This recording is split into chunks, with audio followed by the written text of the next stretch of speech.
In this video, I'm taking a GFX submitted by you guys and showing you exactly how I would fix it up and push it further. Now, normally in these videos, I just take your GFX, walk you through the issues and remake it, showing you what I would have changed along the way. I wanted to switch things up a little. I'm going to be taking the same GFX and giving myself 2 time limits. First, I'll try to see how I can fix it up with only 10 minutes, and then I'll go all out with basically unlimited time, but let's just call it 10 hours. Let's get right into it. Alright, so here's the GFX I'll be working with today. As you can see here, it's clearly inspired by Piggy. We've got obviously the Piggy character here grabbing this bacon here, holding him up by his shirt, and then we've got this other character with a hammer running away here. It's a super cool concept. I think you've got your composition down pretty well. You've got your main focus point and then these secondary and I guess third sort of focus points in the back there. So the composition is very nice and balanced. So great job with that, but there's definitely a few things we can push further to make this scene way more polished. This is definitely going to be a challenge to fix all this up in 10 minutes, but let's get right into doing it. 3, 2, 1, let's go. Alright, we have to open up Blender. The first thing I'm definitely going to fix is this pose, because although I always do tell people to make sure to bend over their torsos when making a running pose, I definitely don't mean to bend it over like absolutely crazy. Standing him up a little bit more. Yeah, something like this I think is a little bit nicer. It's always nice to have one foot on the floor and then one foot off the floor, otherwise it kind of looks like he's ice skating, so something like that I think. We're going to make sure he's more leaned into this front foot there. I'm going to make sure to go under the camera properties and reduce the focal length quite a lot there, maybe to around 40. Oh my god, we've already only got 8 minutes left, man. I think this is already looking a little bit nicer. Just making sure it's not really looking like he's fully tripping over, but still making it look like he's really running. I think that pose is a little bit nicer, something like that. I want to make sure, this pose is already pretty nice. I just want to make sure it looks like Piggy is actually like, I guess her name's Pepper, I don't know, is actually sort of grabbing the shirt instead of grabbing nothing. Oh no, I think I might have just made that pose worse. Okay, well, we're gonna have to go with that, I think. Maybe make him looking at the camera like that. That bat is absolutely massive. Okay, we're gonna shrink it down a little. Yeah, you've just got a few different spotlights. Oh, the lag is crazy. Make it bigger. So we do have a spotlight going on them. I think that's kind of like a pretty cool idea there. We go under emission and we just increase this. There we go. Area light, make this bigger. Okay, hopefully we can at least have like 1 minute for some post-effects there. There we go. That's actually perfectly fine right there. It's already shined. That doesn't look too bad. It's quite flat, but let's see what I can do with some post-effects work. Oh no, man. Oh no. The door's completely gone. There's all these reflections on the walls and this is not looking too good, but I think I could actually do a few little things just to spice it up and hopefully save it. Let's see what we can do with 1 minute and 19 seconds left. 3, 2, 1, let's restart the timer. This should just let us adjust the lighting and the colors and everything just a little bit. I really have no time to even think about it. Let's not make it look absolutely deep fried though. Definitely make it a lot brighter. Maybe less contrasty. I think like that's a bit nicer. Something like that. Oh my god, there's only 36 seconds to go. What do I do? What else should I do? Or a vignette. A vignette might make the scene look a little bit nicer. I do already have one saved on my computer somewhere. Okay, I have this vignette here that I just have saved on my computer. We're going to enhance the faces. That's what we're going to do with 10 seconds left. Duplicate, 2 seconds left. Overlay, done. Hands off. That's 0 seconds. That is the timer up right there. Okay, that face right there, adding that face did actually add a little bit there. I feel like we probably should have done it to him as well and made his face a whole lot brighter and everything. The vignette, I think the vignette's kind of nice, is it? Let's see. I honestly don't think it's the worst thing ever for such a short amount of time. I managed to clean up the camera angle just a little bit, even cleaned up the posing quite nice. I'm actually pretty happy with that running pose now. I think it looks pretty good and got some of the basic lighting in place, but you can also see what's still missing. The lighting just feels very flat, like there's no good like direction or anything in it. And tomorrow I'll dive into the 10-hour version. Okay, for this one, I'm just going to start with the 10-minute version with here, because I think we started to get a pretty nice scene. We just have to keep working on it, making a few more adjustments. So first of all, I want to adjust the camera angle and how everyone's positioned in it. Maybe just moving these guys a lot closer, something like that maybe. I'm going to use IK on these legs here just because for me that's a lot easier to pose with IK. But I think something like that where he's running on an angle, not just directly into the camera, is kind of nice. If you ever have something parent into an object like that, what you can do is you can select the object, you can do Alt P and then clear and keep transformation just like that, and that'll parent it from the object. So now you should just be able to parent it to something else if you need. That's just a nice little tip for anyone who doesn't know. I do believe that is a pretty nice pose, I think. What do you guys think? Let me know in the comments down below. Hopefully I can fix this door too. I don't know why it's completely black. The best sort of theory I have is that maybe there's a duplicate door there. Alright, the entire map's gone. Alright, now for these guys' pose. As I said in the 10-minute version, you actually did a pretty good pose starting off with, so...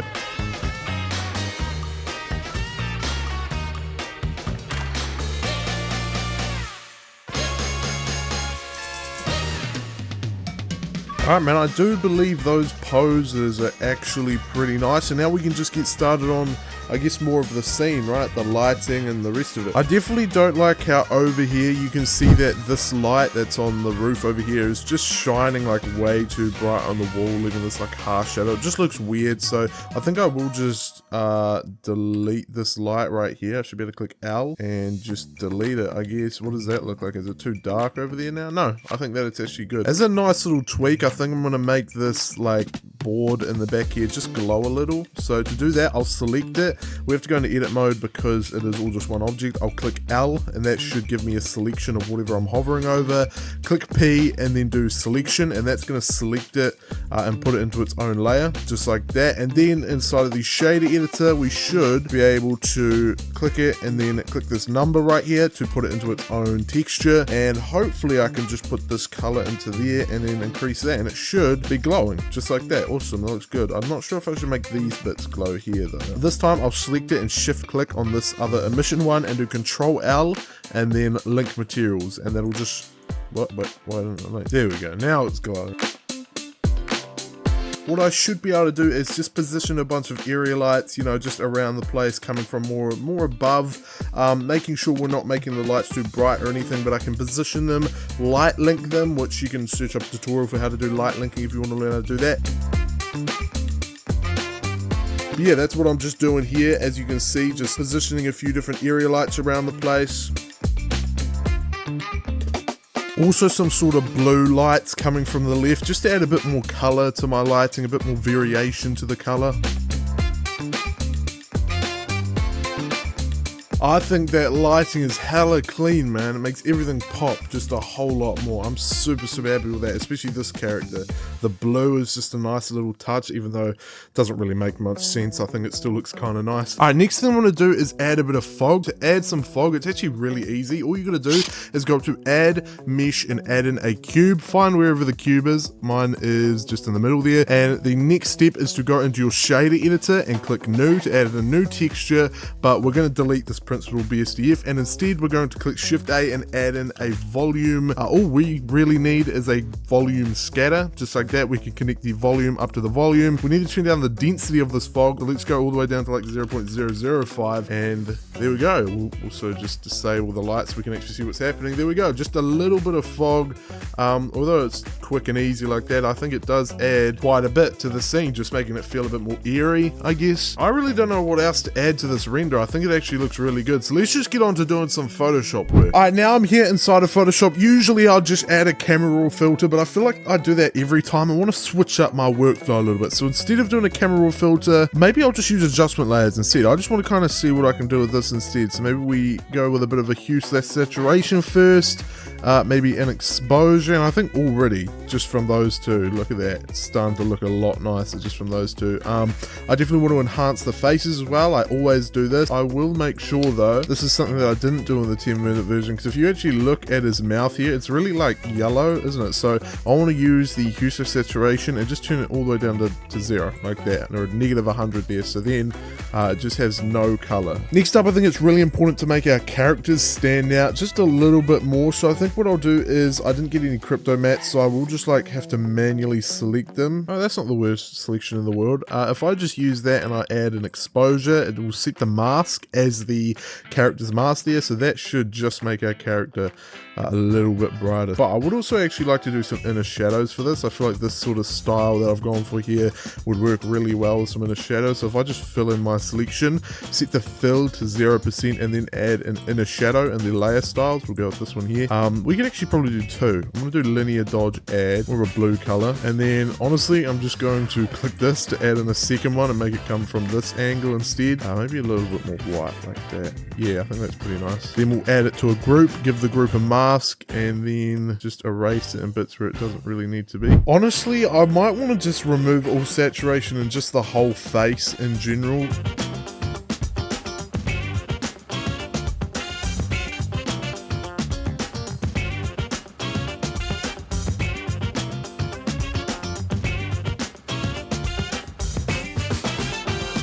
I think that is looking super nice. One thing I do want to do is add in a vignette like we did before, but with this, I'm actually going to grab the selection of our character, then I'm going to go Control Shift, and that'll add to the selection the character of the piggy, and then the bacon here as well. So doing Control Shift to select them, and now we've got a selection of all our characters. If we add that as a mask on our vignette, you're going to see now that vignette only applies to our characters, but if we select it and then do invert, that's of course going to apply the vignette to everything except for the characters.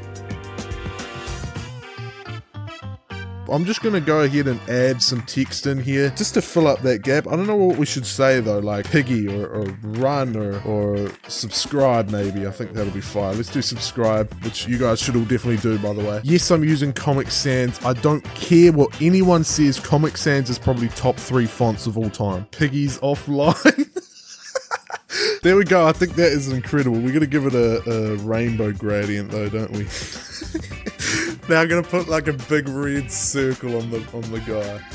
What is this circle?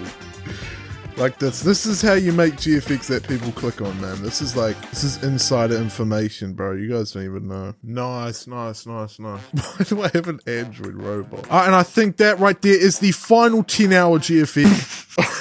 And that is pretty much it. Here's the full comparison, man. So here's the original submission, my 10-minute speed fix where I just made a few lighting adjustments mainly, and the 10-hour, more like 2-hour, maybe hour and a half, polished version. You can really see the difference that time makes if you just have infinite time to work on something. In 10 minutes, you can fix up, the basic lighting and a little bit of the pose and stuff, but with more time, you can really add more fog in, add all these inner shadows, all these other overlays and things, and make it feel truly cinematic. I don't know if you'd call this cinematic. Huge thanks to the artist who submitted this GFX. If you want your own GFX featured in a future video, join the GFXRhino Discord server and head over to the Fixing Your GFX channel. If you enjoyed this type of switch up of the normal Fixing Your GFX videos, let me know in the comments below. I might try another time-based challenge. Make sure you're subscribed so you don't miss the next videos, episodes. Thank you so much for watching. I'll see you next time. Goodbye.